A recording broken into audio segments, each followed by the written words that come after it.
హామీల అమలును CM Revanth Reddy మర్చిపోయారంటూ BJP రాష్ట్ర అధ్యక్షుడు కిషన్ రెడ్డి విమర్శించగా కేంద్ర మంత్రికి రాష్ట్రానికి తెచ్చిన నిధులేంటని ప్రశ్నించారు ముఖ్యమంత్రి. ఎవరేమన్నారో ఒకసారి చూద్దాం.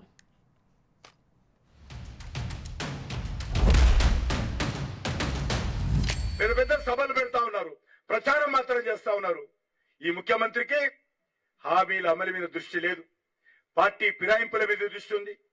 ఏ రకంగా పార్టీలు ఫిరాయింపు చేసుకోవాలి, ఏ రకంగా మరి ఫిరాయింపుల చట్టాన్ని వైలేట్ చేయాలి, దాని మీద దృష్టి ఉంది తప్ప రేవంత్ రెడ్డికి గత శాసనసభ ఎన్నికల్లో ప్రజలు మీ గ్యారంటీలను నమ్మి మీకు ఓట్లేసి నిన్ను ముఖ్యమంత్రి చేస్తే ఆ ముఖ్యమంత్రి బాధ్యత ఈ రేవంత్ రెడ్డి గారు నిర్వర్తించడం లేదు.